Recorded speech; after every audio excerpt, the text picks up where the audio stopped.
Hey, I want to thank you for being a part of the conversation. Let's do some pod crashing. Episode number 308 is with Leah President and LeAlec Murray from the podcast, The Anime Effect. Hey, Arrow, thanks for having us. Absolutely. Before we even get started, I realize we're celebrating National Anime Day, but listeners need to know that you celebrate anime every day because your podcast is so in touch with the anime world. Yeah, this is basically our Christmas. Yeah. Your Super Bowl of anime. Yeah, exactly. But you know what, though? There was once a time where we didn't have people such as yourself to be able to say, hey, look, man, this is where it's really at. Because we would sit in our bedrooms and we would feel like nerds because our animation or just any type of cartooning was so different than everybody else's. Exactly. It's so interesting that you say that because on our show, The Anime Effect, we like to say the nerds are finally winning. The geeks are having their day. Because, growing up, it wasn't like the cool thing to read manga, which are Japanese comic books or watch anime. And I think it's really, really an awesome thing to see it moving more and more into pop culture. Yeah. What I love about it is that the younger generation is trying to draw it. And plus, with today's modern day technology, they're actually creating little shorts with that feature anime. It's so great because, the going back to Leah's point and your point also, Arrow, is, as we were growing in anime, it wasn't as accessible. We were in our little anime clubs, but now because it has become so accessible, and because there are so many different kinds of genres that are available to watch on Crunchyroll, like it's activating everybody. Everybody's being creative, and the younger generation sees themselves in these stories. So of course they're gonna want to draw them and create their own, and I think it's absolutely fantastic. Was it a check in the win column when Regal Theaters decided to stretch out like a 2-month long anime festival? Oh, absolutely. For sure. And it's crazy because modern directors as well, grew up watching anime. Even if it wasn't quite as accessible now, there's Dragon Balls and classic movies, Speed Racer is an anime. And so you're seeing directors like Jordan Peele, for example, reference anime in his work. And you're seeing so much mainstream artists, even in music and fashion, taking inspiration from anime. So it really is stretching out of that niche. And I think as more and more people find it as a storytelling medium, I think they're falling in love with what anime can really be because it's not just a single genre. It's a storytelling medium, and there's something for everybody in that. Well, I was shocked that Michael B. Jordan used anime or that type of anime in Creed 3. I mean, when I learned that, I'm going, of course he did it.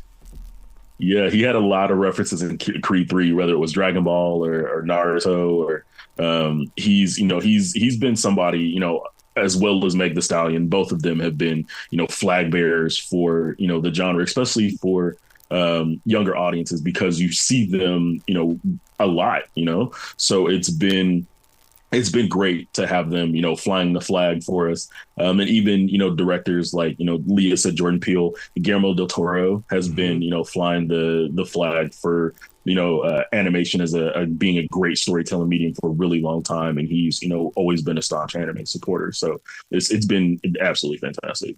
But to that point, for anybody who is totally lost here and it has not interacted with anime, we do not want you to be intimidated. Please don't. That's something that we like to do on the Anime Effect is, provide a space for people who are hearing about anime, are seeing it, but, maybe have never interacted with it. We want to be your jumping off point and be your friends hanging out on the couch, no dumb questions, give you recommendations, tell you what we're watching, and really, bring you into this welcoming community of geeks and nerds and And, that's the cool thing now. That's the one thing that I love about podcasts is the fact that you give me time while I'm driving or if I'm in my own private space where I can sit down and learn something. That's who we are as a generation right now. Teach me something new so I can go explore. Yeah, I agree. Sure.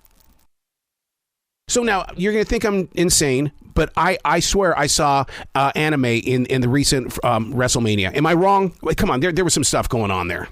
You were not wrong. Speaking as the wrestling correspondent for the Anime Effect, you're definitely not wrong. Wrestling has always embraced the what anime is. I mean, especially because you have so many wrestlers that have been a fan of the genre for a really long time. Whether it's been Keith Lee, who was one of my favorites. Or Cody Rhodes, who's also a big video game guy, or Seth Rollins. Like, those guys have been very integral to kind of spreading anime, as it were, to the wrestling community. And even the New Day, how could I forget those guys? Those guys are huge anime fans, and they always represent it on the gear, or if they're in their entrances. So yeah, it's everywhere.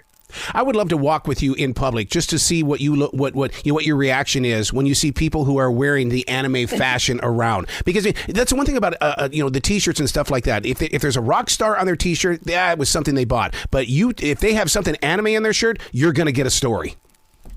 Yeah, it's like the Spider-Man meme. We just start pointing at each other and we start having conversations about what we've been watching this week. But no, it's great because it also. One thing that we want to express on the Anime Effect, and Leah brought this up earlier, is that it's community, right? Yep. And when we see fans out in public that may be wearing Naruto, wearing Dragon Ball, or Sailor Moon, we can say, "Oh, hey, you're into that too," and it sparks a lot of different conversations, and where it just proves that we're, as a community, we want to be warm and welcoming, and invite you to our orange Crunchyroll couch to hang out. So. How do you see anime evolving? Because it does look like that it has changed over the past 10 to 15 years. Mm-hmm. I think accessibility of anime. I think agreed. Whether fortunately or not, I am a member of Gen Z. So anime was a little bit more accessible to me growing up. But, back in the day, you had to work really hard to find translations or complete sets of different shows. And I think one thing that's really great about Crunchyroll is we've got it all there at the click of a button. Any genre you're interested in, and pretty much we are like synonymous with anime and have accessibility to all that. Wow. And so I think the younger generations have to work harder, so it's easier to jump on that bandwagon. Yeah. Where can people find the Anime Effect? Crunchyroll presents the Anime Effect. We are everywhere. So nice. Wherever you listen to your podcast, on the Crunchyroll YouTube, we're on Crunchyroll, and we release new episodes every Friday. So please come and hang out with us. If you guys ever have questions, or if you want to, shoot a recommendation at us, put that in the comments. We're always going to see it because we love interacting with everyone. Wow, this is so beautiful. I'm so glad that you guys take the time to do this, because you really, once again, you're taking it out of nerdhood is what you are, and you're allowing it to be a part of our community. Yeah, for sure. We wear that badge proudly. Yeah, we're glad to fly the flag. So yeah, definitely. Please come back to this show anytime in the future. The door is always going to be open for you. Oh, Thanks so much. Be brilliant today, you two, okay? All right. For sure. Have a good one. Bye.